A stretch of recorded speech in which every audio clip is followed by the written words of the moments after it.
Hermanos y amigos, ¿usted alguna vez se ha imaginado la forma en que le gustaría morir? Yo espero que no, porque yo creo que una persona que se imagine algo así no está muy bien de la cabeza, que digamos.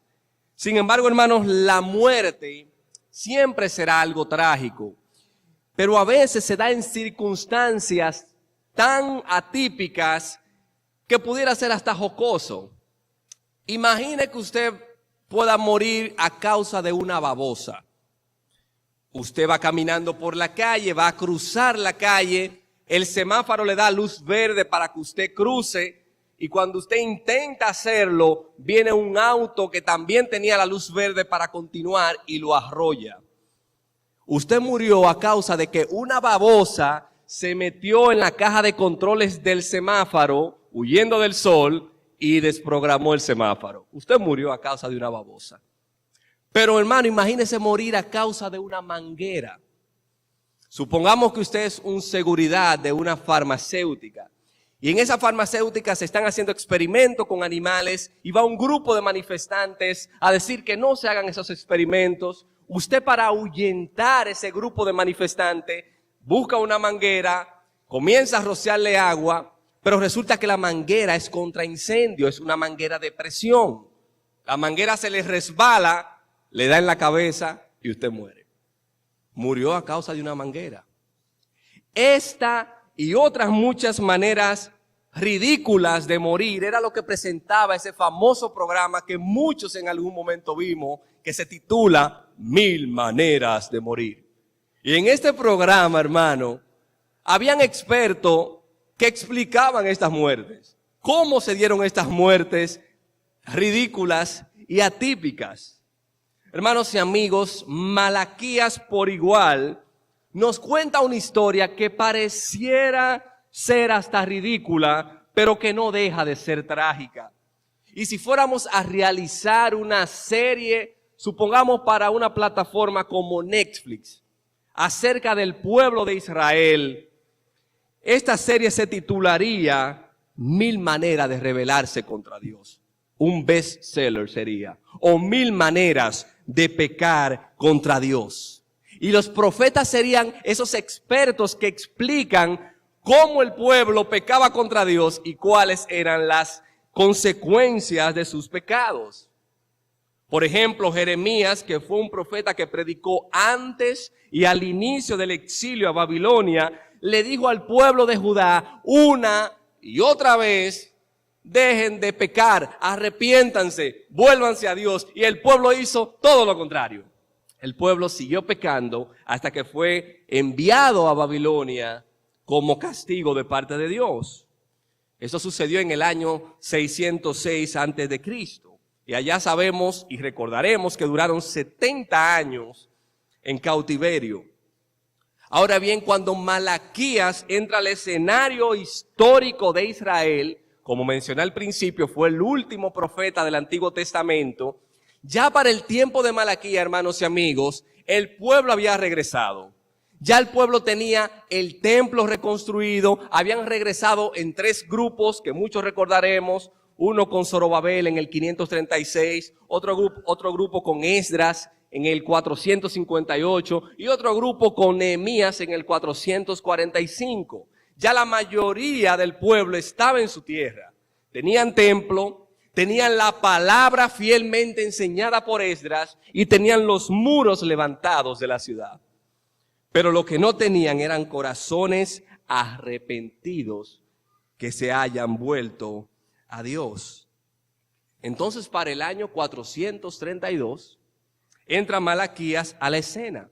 Y Malaquías, encarnando el significado de su nombre, que significa mi mensajero, se levanta para reprender al pueblo de Israel, para que este pueblo se volviera al Dios del pacto, este pueblo que se había vuelto quisquilloso, que se había vuelto murmurador, que tenía en poco el amor de Dios. Malaquías se levanta para reprenderlos. Vuélvanse a Dios, le dice Malaquías. Este pueblo que cumple las 1000 maneras de pecar y rebelarse contra Dios. Y es a ese pueblo que Malaquías le habla. Pero pese a la rebeldía de este pueblo, Dios en su paciencia los había amado para tener misericordia de ellos. Hermanos y amigos, y esta es la idea que yo quiero que ustedes guarden en sus mentes y en sus corazones. A pesar de nuestra rebeldía, sí, de la suya, mi hermano, y de la mía, Dios nos ha amado para mostrarnos su misericordia. Dios nos ha amado pese a que nosotros pecamos y nos rebelamos contra Él de mil maneras, similar al pueblo de Israel. Su gracia y su misericordia sobreabunda para con cada uno de nosotros. Y en esta mañana yo pretendo que respondamos una pregunta, hermanos. ¿Cómo Dios nos muestra su amor? ¿Cómo el amor del Dios del pacto actúa en misericordia para nosotros que somos hijos rebeldes? En primer lugar, hermano, Dios nos muestra su misericordia al escogernos a pesar de no tener mérito alguno. Escúcheme bien, Dios te muestra a ti, hermano y amigo, su misericordia al escogerte a pesar de que tú no tienes mérito alguno. Y voy a leer una vez más los versículos del 1 al 2. Profecía de la palabra de Jehová contra Israel por medio de Malaquías. Yo os he amado, dice Jehová. ¿Y en qué nos amasteis? ¿No era Esaú hermano de Jacob? Dice Jehová, y amé a Jacob. El comienzo del versículo 3 dice, y a Esaú aborrecí. A diferencia de otros profetas que predicaron después del exilio, Malaquías se concentra en las condiciones espirituales de los sacerdotes y el pueblo.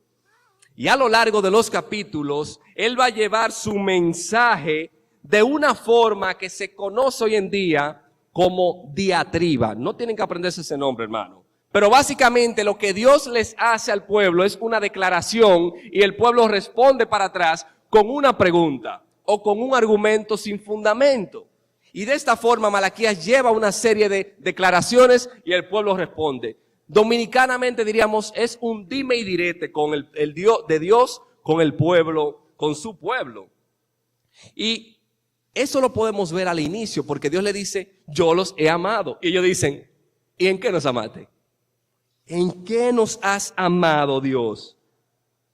Y este es el mismo método también que usan otros profetas y también en el Nuevo Testamento lo usa el apóstol Pablo en la carta a los Romanos. Es el método similar. Y tal cual como dice un adagio popular, mi hermano, que el malagradecido no tiene memoria, el pueblo al cual Dios había escogido soberanamente, el mismo Dios tiene que recordarle su historia. Él tiene que recordarle que Él los había amado, que ellos son un pueblo que Él los había escogido desde la eternidad. Dice Jeremías 31:3, con amor eterno te he amado, por tanto te prolongué mi misericordia. Y este pueblo tiene la cachaza de decir en qué nos amaste, Dios. Muchos sabrán que la historia del pueblo, de la nación de Israel, no comienza con Israel. Por allá en Génesis capítulo 12, Dios llama a Abraham de la tierra de Ur de los Caldeos.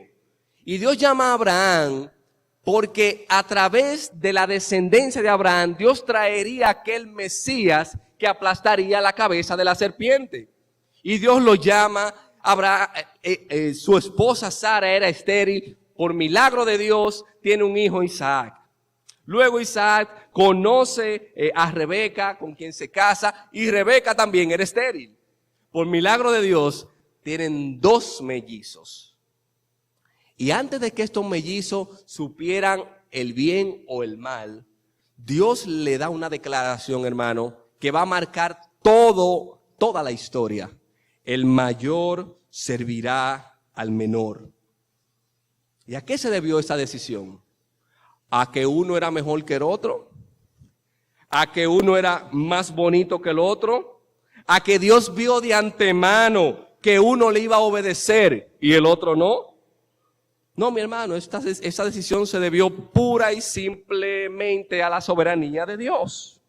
Nace Esaú primero, luego nace Jacob, a quien Dios Eventualmente le cambiará el nombre a Israel.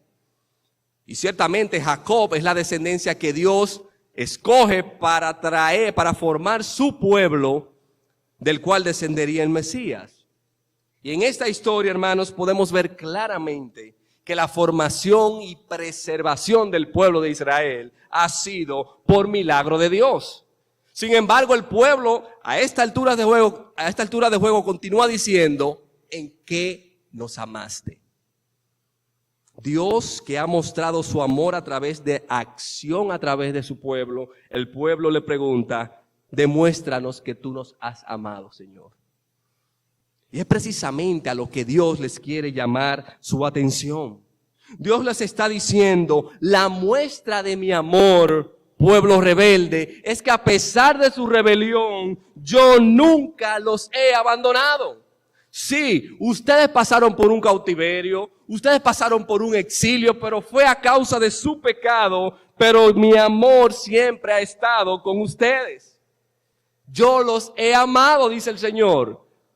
No en cambio como Esaú, que a causa de su pecado, yo lo aborrecí y de hecho lo exterminé de la faz de la tierra.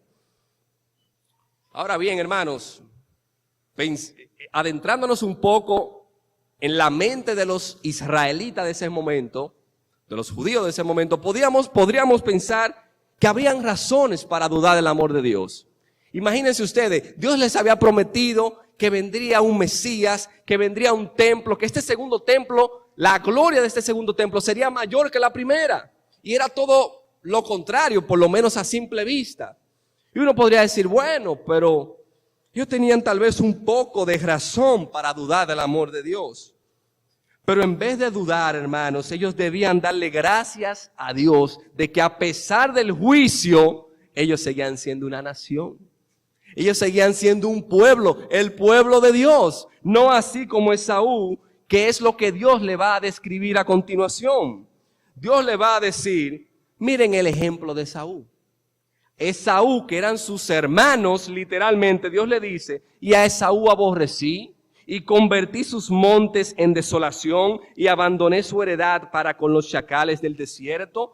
Cuando Edom dijere, Edom, que son los descendientes de Esaú, cuando Edom dijere, nos hemos empobrecido, pero volveremos a edificar lo arruinado, así ha dicho Jehová de los ejércitos. Ellos edificarán y yo destruiré y les llamarán territorio de impiedad, pueblo contra el cual Jehová está indignado para siempre. Ellos, al ver este panorama de sus hermanos, de su nación hermana, una nación que eran hermanos, pero que mejor era que fueran enemigos. Porque muchos recordarán que en una va Moisés por el desierto y para cortar el camino, Moisés le dice a sus hermanos, miren, déjenos pasar por sus tierras, no le vamos a poner la mano a nada, solamente pasar para nosotros acortar el camino. Y los príncipes y los gobernadores de Edom le dijeron, miren, si ustedes ponen un pie aquí, lo matamos a todos. Y eso, que eran una nación hermana. Pero ¿cuál debía ser la reacción de Israel al ver este panorama? Versículo 5. Y vuestros ojos lo verán y diréis, sea Jehová engrandecido más allá de los límites de Israel. Al ellos ver este panorama de que a pesar de su cautiverio, de que a pesar de su rebeldía, ellos seguían siendo una nación amada por Dios, ellos debían decir, wow, Dios es bueno, Dios nos tiene aquí, Dios nos ha traído de vuelta. Pero era todo lo contrario. ¿En qué nos has amado, Dios? Años después, el Espíritu Santo va a inspirar al apóstol Pablo, escribiendo su carta a los romanos en el capítulo 9, a usar este mismo texto de que a Jacob amé y a Esaú aborrecí, para demostrar de que la salvación en Dios es soberana y que no depende de ninguno de los méritos de nosotros. Eso es lo que Pablo va a demostrar años después, que así como Dios escogió a Jacob, que era un ladrón y un mentiroso, y a Esaú aborreció, así Dios ha escogido a aquellos que sin mérito alguno forman y formarán parte de su pueblo, que es la iglesia, su reino de reyes y sacerdotes. De manera que, hermano, si tú estás en Cristo Jesús, tú has sido amado por Dios. Dios te ha amado. Dios te ha amado y tú tienes que creer eso. Tú no puedes hacerle caso a las circunstancias que te rodean para dudar del amor de Dios. Tú tienes que creer de que Dios me ha amado porque me escogió para salvación por medio de Cristo Jesús. Dice en Apocalipsis que aquel que nos amó y nos lavó de nuestros pecados con su sangre, para Él hemos sido hechos reyes y sacerdotes para Dios, su Padre. Yo te hago una pregunta, hermano querido, iglesia querida. ¿Tú has dudado del amor de Dios en este año? Tal vez no en este año, vamos a ponerlo más cerca, en este mes. Vamos a ponerlo aún más cerca, en esta semana. Sé honesto delante de Dios. ¿Has dudado de su amor? ¿Le has dicho a Dios tal vez dentro de tu mente, no con tu boca? Porque, dicho sea de paso, el pueblo no era que estaba diciendo esto con su boca. El pueblo pensaba esto acerca de Dios. Tú has dicho con tu corazón tal vez, Dios, ¿cómo es que tú dices que me amas? Las circunstancias, tal vez la enfermedad, problemas en la familia, la economía, el estrés de que tenías planes y no han salido como tú esperabas a esta altura del año. ¿Eso te ha hecho dudar del amor de Dios? O tal vez estás luchando con algún pecado que te ha vencido una y otra vez. O mi hermano, vuélvete al Señor. Simplemente vuélvete al Señor por medio de la fe y permíteme recordarte las palabras con las cuales se consoló el pueblo de Israel mientras estaban en cautiverio. Dice Lamentaciones, por las misericordias de Jehová no hemos sido consumidos, porque nunca decayeron sus misericordias, nuevas son cada mañana. Grande es su fidelidad. No, mi hermano querido, no es la ira de Dios que es nueva para ti cada mañana. No es el juicio de Dios que es nuevo para ti cada mañana. Es su misericordia que es nueva para ti cada mañana. Hay una misericordia disponible para todos nosotros hoy, mi hermano querido, porque el Señor así lo dice. Dios te ha escogido sin mérito alguno para salvación por pura gracia. Y su amor por ti Él lo demostró al enviar su Hijo unigénito a morir en la cruz del Calvario. Y hoy tú formas parte del pueblo de Dios, de su linaje escogido, de su especial tesoro, de su nación santa, que es la iglesia de Jesucristo. De manera que, hermano, cuando venga a tu mente y a tu corazón este pensamiento de que es que Dios no me ama, es que Dios, yo creo que Dios tiene que estar molesto conmigo. No, mi hermano, dirige tu mente a la cruz del Calvario, porque allá Dios nos ha dicho, yo los he amado. Yo los he amado. Si tú estás en Cristo, mi hermano, no hay nada, escúchame bien, no hay nada que te pueda suceder que escape de los planes de Dios para hacerte más semejante a su Hijo. A muchos nos gusta ese versículo de Romanos 8:28 que dice que todas las cosas nos ayudan a bien a los que aman a Dios. Pero precisamente todas las cosas son los problemas, las circunstancias, las aflicciones que uno pasa por predicar a Cristo. Pablo dice, todas las cosas, esas cosas nos ayudan a bien a todos los que aman a Dios. Esto es, a los que conforme a su propósito son llamados. Porque a los que antes conoció, también predestinó para que fuesen hechos conformes a la imagen de su Hijo, para que Él sea el primogénito entre muchos hermanos. Y a los que predestinó, a estos también llamó. Y a los que llamó, a estos también justificó. Y a los que justificó, a estos también glorificó. Hermanos, si tú estás en Cristo, ya Dios, a través de Cristo, te ve en gloria. Por eso es que Efesios nos va a decir en su capítulo 2 de que estamos sentados en lugares celestiales con Cristo Jesús. Porque no hay nada ni nadie que nos pueda separar de su amor. No hay nada, mi hermano. Y Pablo continúa diciendo, ¿qué diremos a esto? Si Dios es por nosotros, ¿quién contra nosotros? Dios nos muestra su misericordia, hermanos, al escogernos sin tener mérito alguno. Pero en segundo lugar, hermanos, la otra manera en que Dios nos muestra su misericordia es al tener piedad de nosotros a pesar de deshonrar su nombre. Escúcheme bien, Dios nos muestra su misericordia al tener piedad de nosotros a pesar de la deshonra a su nombre. Acompáñeme a leer el versículo número 6. Esto le dice Dios al pueblo a través de Malaquías. El hijo honra al padre y el siervo a su señor. Si pues yo soy padre, ¿dónde está mi honra? Y si soy señor, ¿dónde está mi temor? Dice Jehová de los ejércitos, a vosotros, oh sacerdotes, que menospreciáis mi nombre, y decís, ¿en qué hemos menospreciado tu nombre? En estos versos, hermanos, Dios se va a dirigir a los cabecillas del pecado, a aquellos que estaban llamados a ser los guías del pueblo, a aquellos que estaban llamados a enseñar al pueblo cómo adorar y obedecer a Dios. Eran los primeros corruptos que estaban corrompiendo al pueblo y desviándolo de una correcta adoración. Miren, hermanos y amigos, un partido político es lo que sus líderes hacen. Una familia es lo que sus líderes, mamá y papá, hacen. Una iglesia es lo que sus pastores y líderes hacen. Y uso la palabra hacen a propósito, de manera enfática, porque es que no basta con decir, enseñar o predicar de que tenemos una sana doctrina, si no es llevado a la práctica en el día a día por aquellos que dicen, predican o enseñan. El ejemplo y la pregunta que les hace Dios a los sacerdotes es sencillo, miren.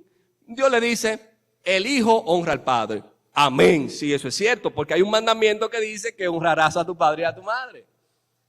El siervo honra a su señor, claro que sí, porque el siervo está sometido a su señor para servirle. Y Dios le dice, pero vengan acá, si yo soy su padre, o sea, reflexionen, si yo los formé, los escogí, yo soy su padre, ¿dónde está mi honra? Y si yo soy su señor, que se supone que yo soy el gobernador de toda la tierra y en especial de ustedes, ¿dónde está mi temor? Oh sacerdote, que menospreciáis mi nombre. Dios le había dicho de diversas formas, una y otra vez, a Israel que ellos eran su hijo, que él era su padre. Y ellos debían honrarlo como a padre. Pero con sus acciones hacían todo lo contrario. Este pueblo y sus líderes, que debían ser luz a las naciones, estaban sumidos en un apagón espiritual. Se habían convertido en lo que Jesús dice años después, se habían convertido en ciegos que guían ciegos. Pero la discusión y la rebeldía continúa, porque miren lo que ellos le dicen, ¿en qué hemos deshonrado tu nombre? Y Dios le dice, en que ustedes ofrecen sobre mi altar pan inmundo, y dijisteis, ¿en qué te hemos deshonrado? En que pensáis que la mesa de Jehová es despreciable. La ley del Señor describía explícitamente que los sacrificios debían ser puros y sin defectos. Eso lo podemos ver allá en Levítico 22, cuando Dios le dice al pueblo, ninguna cosa que haya defecto ofreceréis, porque no será acepto por vosotros. Ni ciego, ni perniquebrado, ni mutilado, ni verrugoso, ni sarnoso, ni roñoso ofreceréis esto a Jehová, ni lo pondrán como ofrenda delante de mi altar. Pero los sacerdotes, hermano, por eso es que yo digo que uno lee esta historia y uno dirá, ven acá, pero es que toda esta historia parece un poco hasta ridícula, porque los sacerdotes se sabían la ley. Pero ¿y cómo es que ellos, la ley diciéndolo de una manera tan clara, ellos hacían todo lo contrario? Dios le dice, en que pensáis que la mesa de Jehová es despreciable. Y Dios le da un ejemplo. Mire, en versículo 8, cuando ofrecéis el animal ciego para el sacrificio, no es malo. Ustedes se saben la ley, ustedes saben lo que hay que hacer. Y Dios le dice, cuando ustedes ofrecen el animal ciego, no es malo, dice el Señor. Asimismo, cuando ofrecéis el cojo o el enfermo, no es malo. Preséntalo pues a tu príncipe. ¿Acaso se agradará de ti o le serás acepto? Dice Jehová. Dios le dice, mira, coge ese animal roñoso, sarnoso y llévaselo al síndico, vete. Llévaselo a un regidor, a ver si te lo va a aceptar. Llévaselo a un gobernante de tu nación, a ver si te lo va a aceptar. Pero como era para Dios, ¿verdad? Dios mira el corazón. Dios no ve a veces que lo que está afuera. No, Dios le dice, a mí me importa lo de afuera y lo de adentro. Preséntalo pues a tu príncipe a ver si le será acepto. Porque en el tiempo de Malaquías era normal que una persona le llevara presente, le llevara animales a sus gobernantes. Y Dios le dice, ven acá, pero si es un insulto para un gobernante terrenal, que ustedes le lleven un animal enfermo, ¿qué será para mí que soy el gobernador de los cielos, el gran rey, Jehová de los ejércitos? Miren, hermanos, en el mes de diciembre, voy a hacer esta anécdota breve. Yo fui, junto a la compañía en la cual trabajo, a un lugar muy bonito en San José de las Matas. Un lugar hermoso, precioso de verdad. Y cuando llegamos allá, nos dimos cuenta de algo bien peculiar, bien interesante. Nuestros teléfonos, cuando estábamos en ese lugar, presentaban que la señal estaba full, que estábamos en 4G LTE. Pero cuando intentábamos hacer una llamada o enviar un WhatsApp, adivinen, no funcionaba. Pero el teléfono decía que sí, y no era simplemente el mío, casi el de todos los compañeros estábamos en la misma situación. Aparentemente teníamos señal, pero en la realidad no había nada. Hermanos, Malaquías le está diciendo esto mismo al pueblo. Ellos parecían en apariencia que tenían una conexión con Dios porque estaban haciendo los sacrificios. Pero no, porque los sacrificios lo estaban haciendo con un corazón rebelde y contrario a lo que Dios le estaba diciendo. En apariencia, ellos estaban haciendo la cosa para el Señor. Pero con su corazón y con lo que ofrecían era todo lo contrario. Imagínense ustedes, esta condición del pueblo fue empeorando. Por eso es que Jesús va a llegar en su entrada triunfal a Jerusalén y les va a decir, este pueblo de labios me honran, pero su corazón está lejos de mí. Este pueblo parece que tiene señal, está en 4G, pero en la realidad no funciona. Su corazón está lejos de mí. De labios para afuera, Dios parecía ser honrado, pero en su corazón decían, estamos hartos de la mesa del Señor. Esto ya nos tiene cansado.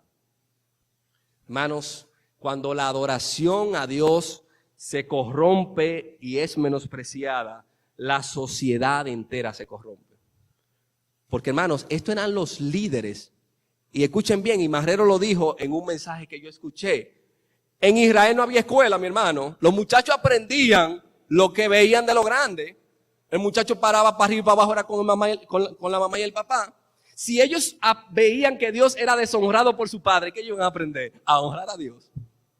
No, iban a deshonrar también el nombre del Señor. Por eso es que cuando la adoración a Dios se corrompe, la sociedad entera se corrompe. Porque la adoración a Dios está conectada a todas las áreas de nuestra vida.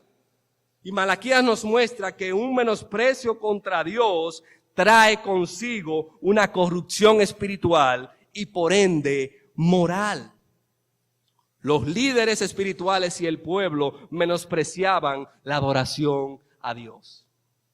Yo le voy a hacer una pregunta para que la respondan de kinder. ¿Cuál es el eje fundamental de una sociedad? ¿Cuál? La familia. Imagínese usted, papá y mamá corrompidos. ¿Qué vamos a sacar de una sociedad así, donde el papá y la mamá, que están llamados a ser los líderes espirituales de esa familia, son los primeros corruptos. Por eso era que el pueblo se estaba corrompiendo. Por eso es que Malaquías le va a decir luego, oigan, ustedes están tan corrompidos que uno a otro se engañan. Ustedes son injustos dentro de su mismo pueblo. Esto no puede ser. Esto es como una cadena, mis hermanos. Si la adoración a Dios se corrompe, todo lo demás se va a corromper y se va a echar a perder. Y cuidado, hermanos, porque nosotros también pudiéramos tener esa actitud que tenía el pueblo. Venir al culto con rostros alegres, con un Dios te bendiga en los labios, pero con corazones que menosprecian al Señor. Con corazones que solo viven mirando el reloj y pensando, ¿y a qué hora es que se va a acabar este culto? Otra vez van a cantar la misma alabanza. Pero el hermano o la hermana fulana vino como desalineado, adorando al Señor aquí adentro. Eso puede pasar. Eso nos puede pasar. Cuando nuestro corazón está menospreciando a Dios, aunque estemos adorando, entre comillas, en la casa de Dios, la realidad es que estamos ofreciendo un pan inmundo en el altar de nuestro Padre. Por eso yo les dije al inicio que podemos hacer una serie para Netflix que se titule 1000 maneras de rebelarse contra Dios acerca del pueblo de Israel. Pero hermanos, esa serie tendría una segunda temporada con nosotros hoy en día. Nosotros también buscamos 1000 maneras de rebelarnos y pecarnos contra Dios. ¿Cuántas veces no hemos deshonrado y menospreciado el nombre de Dios con una pobre adoración? Una pobre adoración aquí en la iglesia, pero también una pobre adoración en lo personal. Yo recuerdo que cuando yo estaba en el colegio, ustedes saben que de aquí de Puerto Plata siempre se hace un paseo anual para la Feria del Libro. O se hacía, no sé si ya se hace, si se continúa haciendo. Pero yo recuerdo que cuando el día de ese paseo llegaba, mi hermano, mire, la noche anterior uno no dormía, porque uno tenía temor a que la guagua lo dejara. Y uno tenía que estar a las 5 de la mañana ahí en el colegio, en la escuela, para abordar el autobús e irnos a Santo Domingo. Hermanos, en un sentido aún mayor, nosotros debemos dormirnos los sábados con la expectativa de que vendremos aquí a la casa del Señor a reunirnos con la iglesia, el pueblo que Él ha comprado y redimido para adorar al Rey de Reyes y Señor de Señores. Pero no, a veces esperamos que falten 5 para salir huyendo y que la hora nos coge en el camino o en un tapón. No, hermanos, a veces damos una pobre adoración a Dios de manera personal y también en la iglesia. Otro aspecto, hermanos, en lo cual damos una pobre adoración a Dios y deshonramos su nombre, son en las ofrendas. Tal como el pueblo de Israel, nuestras ofrendas materiales muchas veces son inmundas. El Señor nos ha dicho en su palabra que debemos ofrendar de acuerdo a cómo hayamos prosperado. O sea, si te fue bien, el Señor dice, bueno, pues de acuerdo a eso, tú propon en tu corazón lo que tú vas a ofrendar. No hay una cantidad hoy para la iglesia, no hay un diezmo vigente para la iglesia. Pero el Señor dice, bueno, de acuerdo a cómo tú hayas prosperado, asimismo ofrenda. Porque lo que importa no es la cantidad, dice el Señor, es el corazón con el cual se hace esta ofrenda. Dios nos ha dicho que Él ama al dador alegre. Y el dador alegre no es el que da más, es el que da con el corazón correcto. Eso es lo que dice 2 Corintios 8 y 9. Y reitero, hermanos, de que no se trata de la cantidad, es el corazón con el cual uno lo hace. Pero yo recuerdo un fragmento de una película que creo que todos vimos, Cristiano de la Secreta. Hay una escena de esa película donde el director está diciendo, bueno, ahora viene el momento de las ofrendas. Y Raymond, que es el actor principal, dice, bueno, Señor, en un acto de fe yo voy a ofrendar todo lo que saque de mi bolsillo. Se mete la mano, saca 500. Dice, ay, Satanás, pero no relaje. Se mete la mano en el otro y saca 20, cuando estaba en la papeleta de 20 en ese momento. Hermano, muchas veces nosotros hacemos lo mismo, no así, pero de una manera similar. A veces nos proponemos ofrendar al Señor X cantidad, Vamos a suponer, qué sé yo, 2,000 pesos porque nos fue bien. Pero el día del culto, ya en el medio del culto, yo recuerdo que hoy es domingo y los domingos nosotros comemos fuera con la familia. Y yo no dejé presupuesto para eso. Hay que quitarle mía a la ofrenda para almorzar.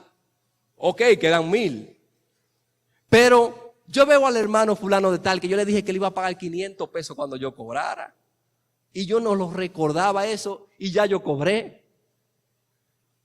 Hay que quitarle 500 más a la ofrenda, mi hermano. De los 2,000 que nosotros nos habíamos propuesto en nuestro corazón delante del Señor que íbamos a ofrendar, ya vamos por 500. Y cuidado que si aparece otra necesidad, fácilmente esos 500 siguen bajando. Hermanos, esa es una de las tantas maneras en que nosotros deshonramos el nombre de Dios. Le estamos ofreciendo migajas, no de dinero, reitero, sino migajas en nuestro corazón. Porque claro está, si nos hemos propuesto ofrendar X cantidad, pero pasa una emergencia familiar, el Señor sabe. El Señor sabe que honramos su nombre cuando servimos a nuestra familia. Por eso son casos excepcionales, hermanos. Además, aparte de las ofrendas materiales, Dios nos ha dicho que presentemos nuestros cuerpos como ofrenda, como sacrificio vivo, santo y agradable a Dios, que es nuestro culto racional. De modo que cuando usamos nuestro cuerpo, los miembros de nuestro cuerpo, para pecar, estamos deshonrando y menospreciando el nombre de Dios. Porque nuestro cuerpo, dice la palabra, le pertenece a Él. Porque habéis sido comprado por precio, dice 1 Corintios 6. Porque habéis sido comprado por precio. Por tanto, glorificad pues a Dios en vuestro cuerpo y en vuestro espíritu, los cuales son de Dios. ¿Ven, hermano, que tenemos 1,000 maneras de revelarnos y deshonrar el nombre de Dios?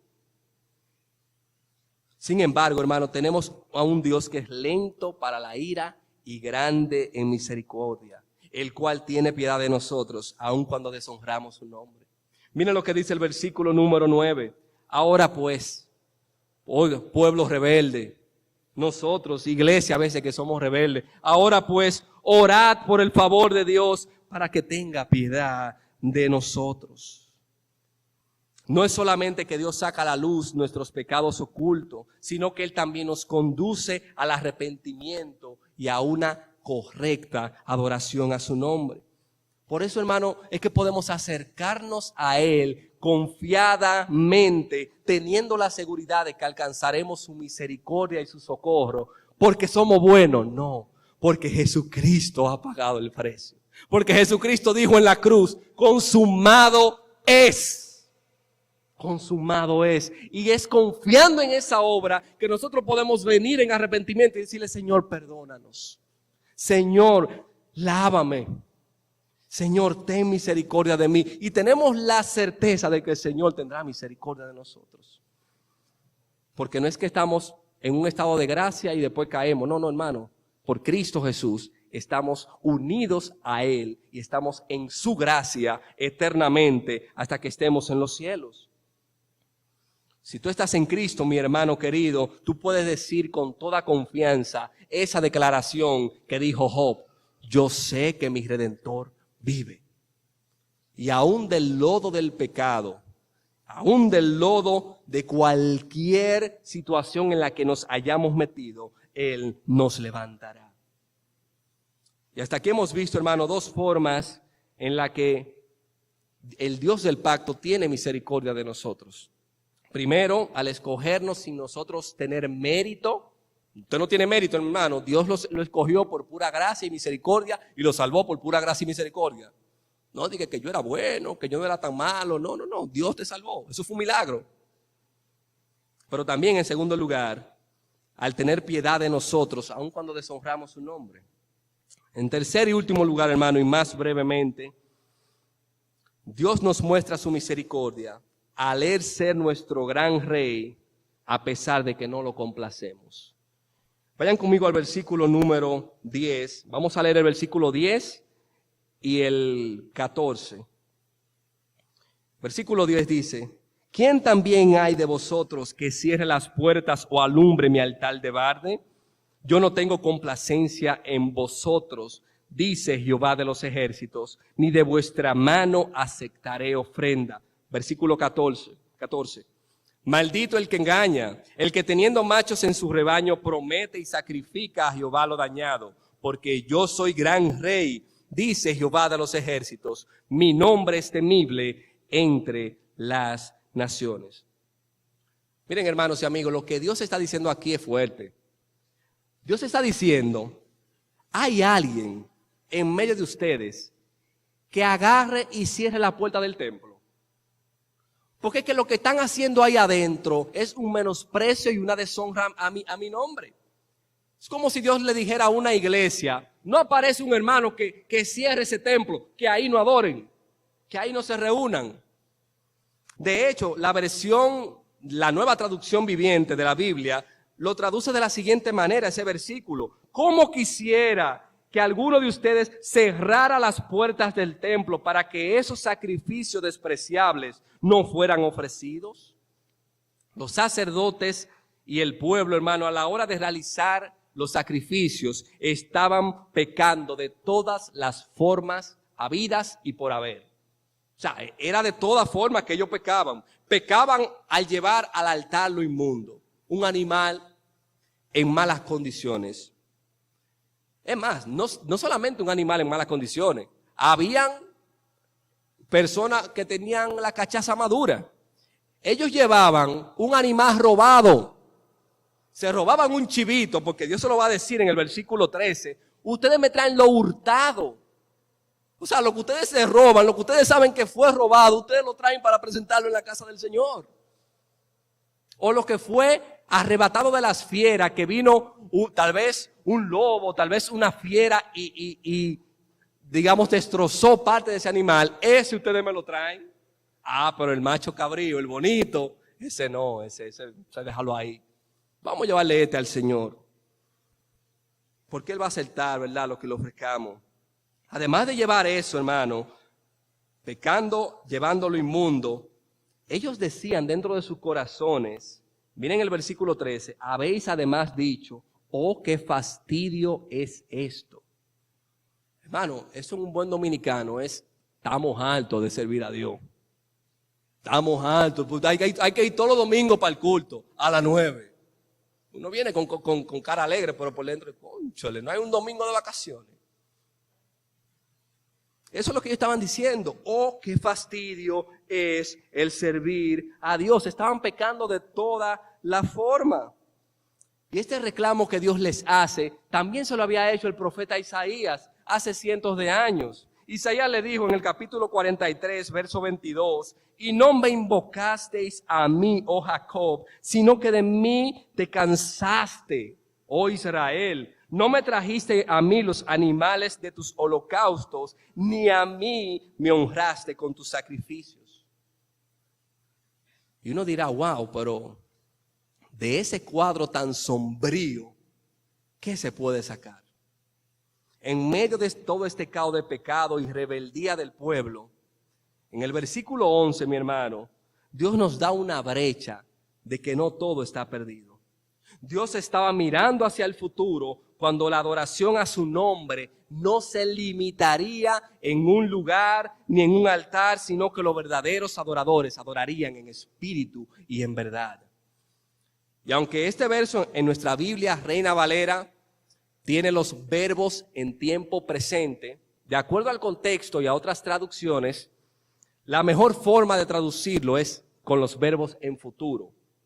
De modo que lo que dice el verso 11, hermanos, y lo voy a leer en la Nueva Biblia de las Américas, dice, porque desde la salida del sol hasta su puesta, mi nombre será grande entre las naciones, y en todo lugar se ofrecerá incienso a mi nombre, y ofrenda pura de cereal, porque grande será mi nombre entre las naciones, dice el Señor de los ejércitos.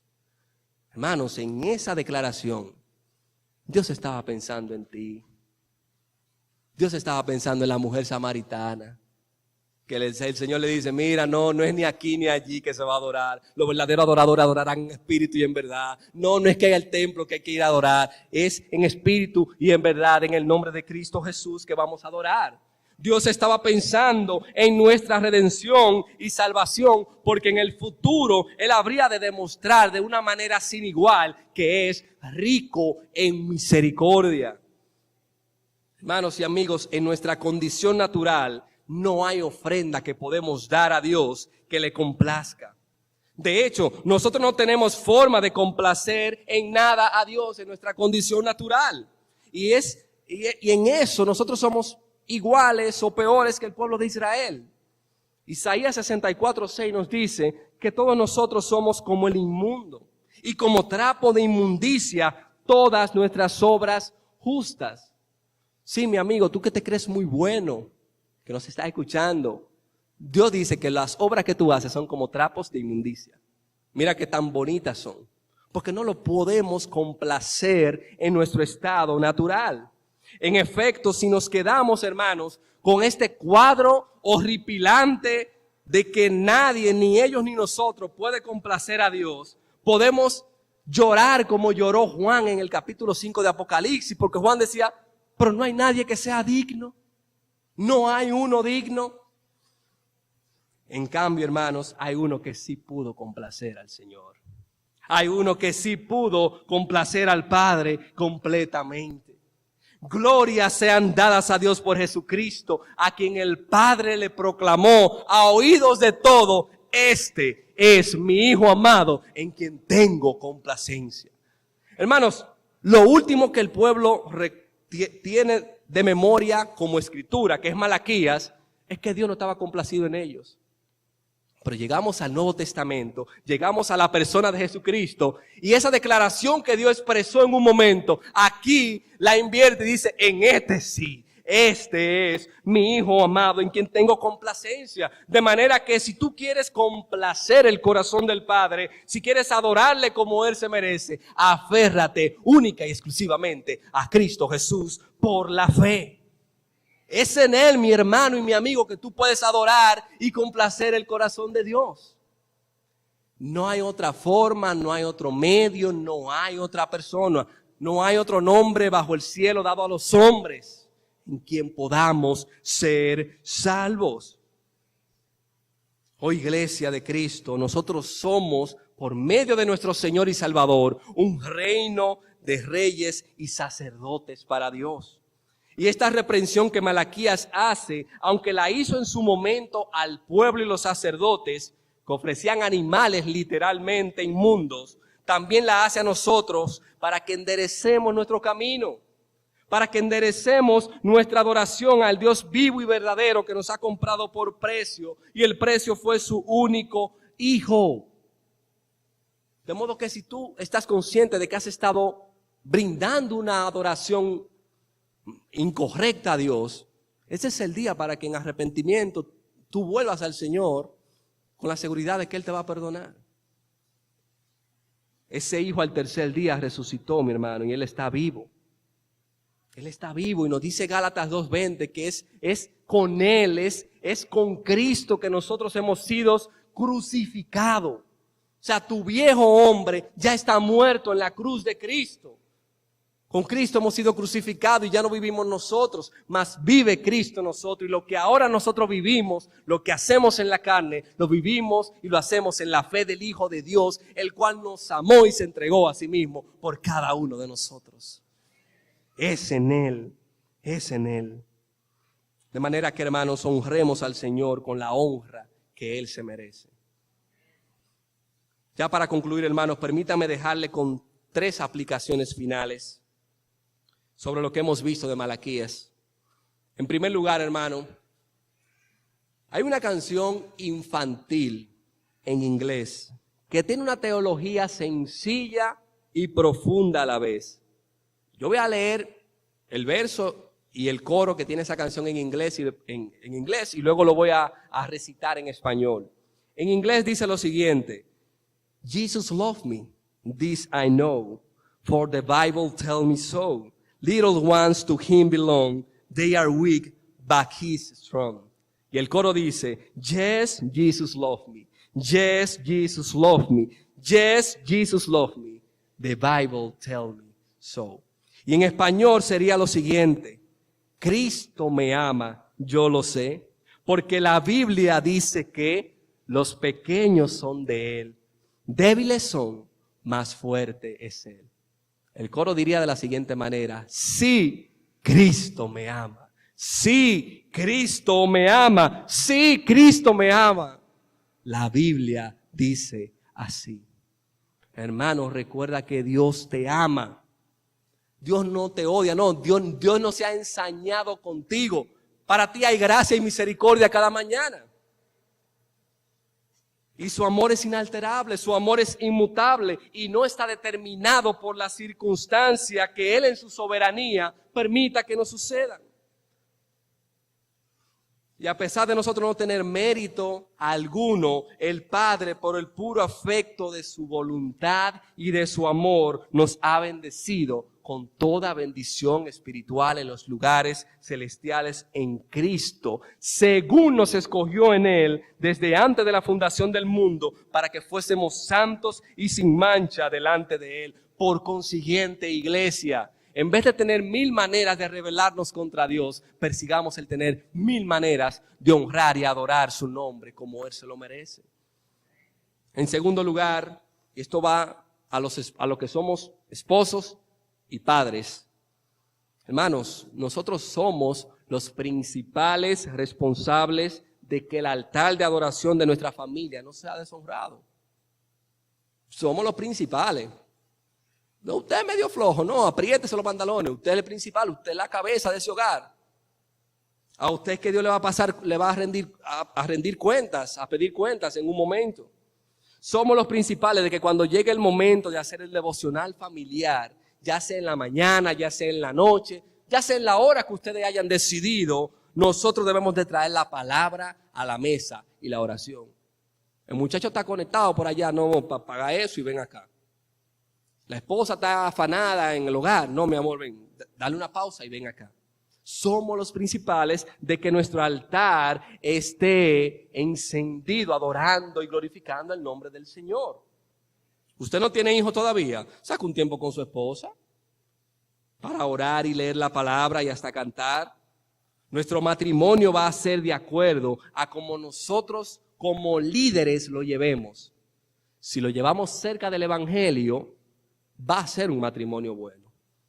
No perfecto, tendrá sus altas, tendrá sus bajas, pero tendrá más altas que bajas de seguro, si lo llevamos cerca del evangelio. Ahora bien, si lo alejamos del evangelio, de la palabra de Dios, tarde o temprano será como la casa construida en arena. Caerá, dice el Señor, y grande será su ruina. En tercer lugar y último, pastores y líderes de esta congregación, continúen siendo el ejemplo de la grey que Dios ha puesto bajo el cuidado de ustedes. Recordemos que la reprensión mayor que Malaquías hace es a los líderes, es a los sacerdotes, a aquellos encargados de enseñar y de modelar la ley en medio del pueblo. La adoración en esta iglesia, en esta casa de Dios, será de acuerdo al compromiso que asuman los pastores y los líderes con la palabra de Dios. Ustedes, y esto lo saben, ustedes han de dar cuentas ante Dios por lo que en esta iglesia se haga, de manera que honren al Señor y continúen enseñando a los hermanos a honrar su nombre como Él se merece.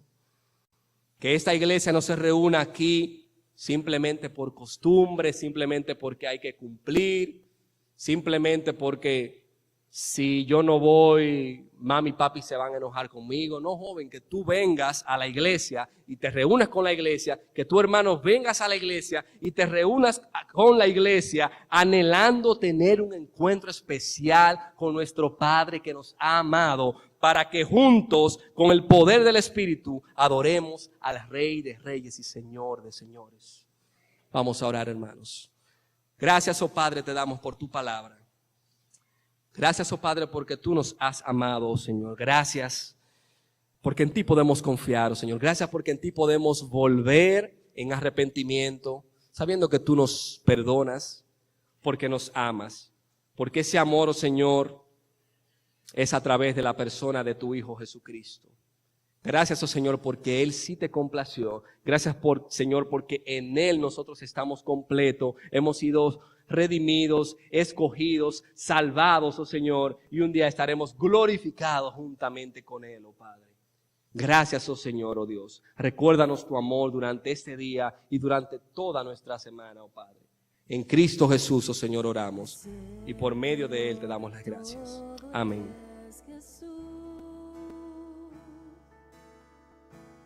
El centro de todo eres Jesús. Desde el principio y hasta el fin, tú has sido y siempre serás.